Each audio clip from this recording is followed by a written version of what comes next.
Do you know what it means to be a motherless daughter? Did you know you can have mother loss without mother death? Mother loss comes in many forms, and Motherless Daughters Ministry is here to help you navigate through your particular mother loss. While you are unique, you are definitely not alone. We have 20 years worth of pearls of wisdom to help you on your mother loss journey, and we are sharing all of these pearls with you through this very podcast, Nurturing Words, Voices of Experience, sponsored lovingly by Motherless Daughters Ministry. Hello, I'm Gladys Bell, your host. Chicken noodle soup has long been associated with comfort and healing. The history goes back to the 2nd century BC. Today's episode is a heartfelt story from Danielle Ilaqua about the powerful potential of chicken noodle soup to affect her journey toward healing from the impact of mother loss. I stood in front of the freezer and had a meltdown. The tears streamed down my face as I felt that same punch to the gut nauseous feeling the day Mom passed. The last frozen container of my mom's sauce sat on the bottom shelf next to the ice cube tray, and the darts of regret and guilt started to hit me left and right. When I went away to college, I would come home during the holidays only to find out my mom had been cooking and freezing food for days. I never really appreciated it then. I almost expected that Mom would always be cooking because that was something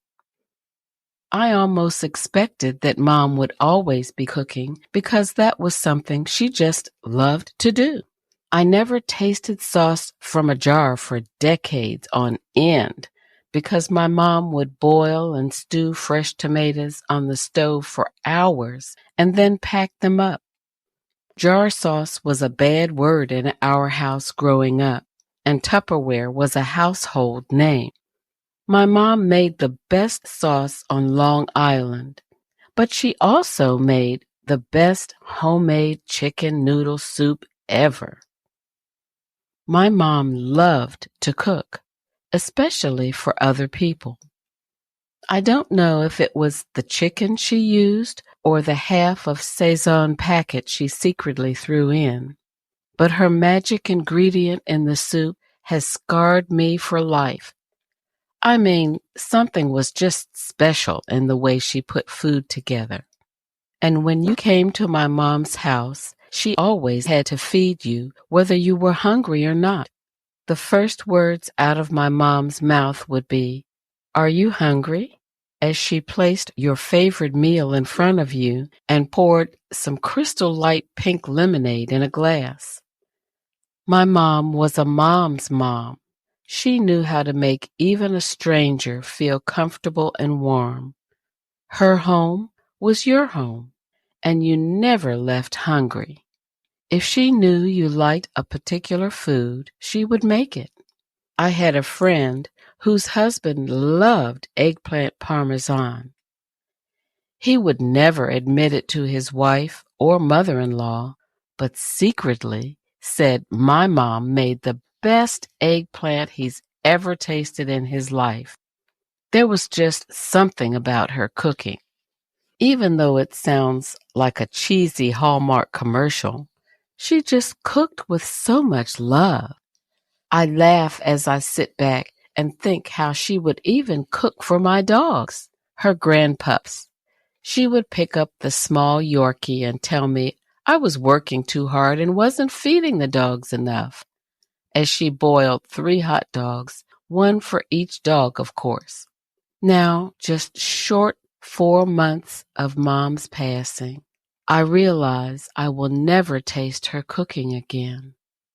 They say if you have the recipes, you can just replicate it. But in all reality, you can't. People think just because you have the same ingredients, you can duplicate a person's love. But you can't. I suddenly realized there would be no more soup, no more sauce, No more eggplant parmesan. No more. And then I remembered all those times I didn't say thank you, Mom, for cooking for me. Thank you for sacrificing your time and energy for making not only me, but everyone you loved a home-cooked meal. The very things we took for granted and at times even threw away, now I would give my right hand for. Why is that? Why does it have to take something so extreme like death to make us appreciate even the small things in life that people do? So I sat and allowed the floodgates of guilt to take me down the unpaved road of regrets. My phone went off, and I had a text from my cousin. Not in the mood to be bothered with anything but my pain, I quickly glanced at the message, which read, "Hey, I have some extra chicken soup that your mom made. If you want, you can have it." The sudden joy I felt that ran down my body and comforted me was as if there was a resurrection of my mother through her soup. It was like someone handed me diamonds or gold or billions of dollars. The magnitude of this treasure was even greater. I could smell it. I could taste it. I could even visualize her standing in the kitchen cooking it, and that gave me such comfort. Some would call that fortuitous or serendipitous, but I call that God. Like the song by the Brooklyn Tabernacle Choir, quote, "Come to Jesus," unquote, says, quote, "Search no more. There is an answer. In this world of doubt and fear, He has come to lift your burdens. You will find your comfort here. Come to Jesus just as you are, broken and scarred. Come to Him. Love and mercy for every broken heart. He is waiting with open arms. For the pain that's left you broken, He will give you peace today. Every tear you've cried in sorrow, He will wipe them all away." Unquote. Who would have thought the prospects of having just one more cup of my mom's chicken noodle soup would bring me such joy? Now we're going to take a moment and share with you something we're really excited about. We're excited to offer you a new opportunity to explore the ages and stages of loss. How old were you when you first experienced mother loss? This 8-week series, starting November 3rd, highlights the impact of mother loss on emotional stages of development. Register for the session that applies to you or secure an all-access pass to attend all 8 sessions at a discounted rate. To register or find more information, go to our website at www.motherlessdaughtersministry.com and click on the What's Happening tab or click the link in the show notes. Seating is limited, so secure your spot today. The pain of grieving is very real, and anyone who tells you otherwise is not being truthful. But there do come days and moments in time along the journey of grief that a glimpse of happiness seeps in and allows you to bounce out of the pangs of sorrow into a fond, loving, happy memory. Remember this. Our moms wouldn't want us to remember them with deep sorrow and constant pain. They wouldn't want us to continuously torment ourselves with what the great accuser of our souls does, to use our deeds or lack of deeds, words or lack of words, to persecute us. Without doubt, my mom is sitting in her mansion in heaven, cooking up a storm for Jesus and the millions of angels that surround the throne of God, if they're able to eat. And if they can't, She's doing something that brings her peace and joy to God's kingdom, because that's who she was, a woman of God who had a servant's heart.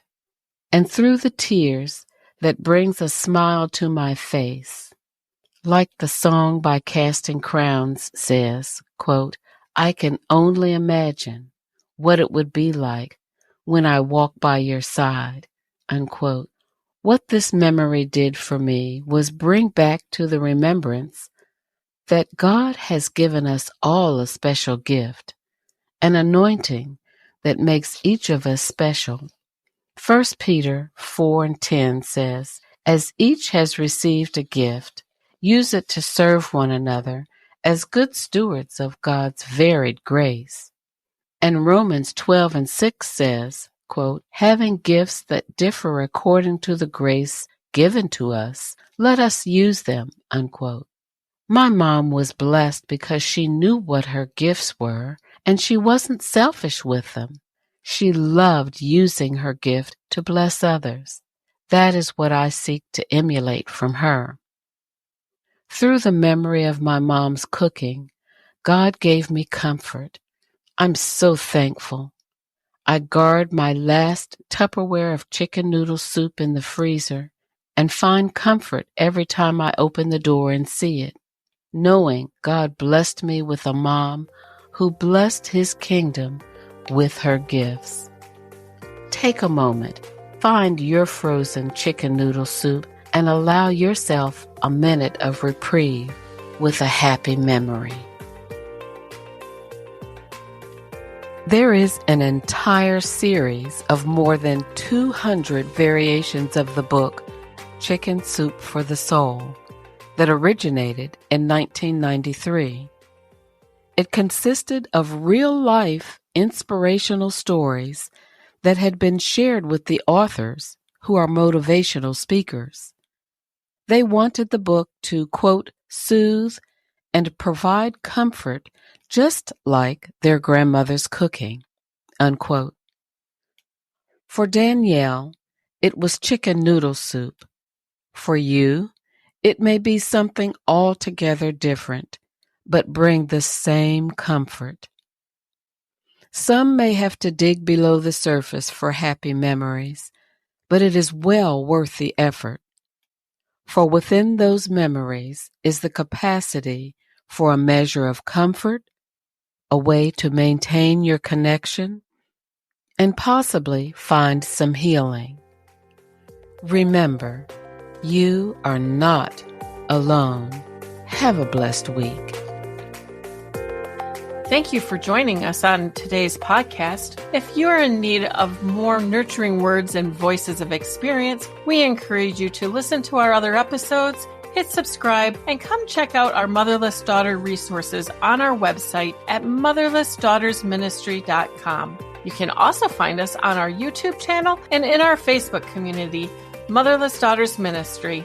We hope you'll come visit us, and we look forward to you joining us again next time. Until then, stay well.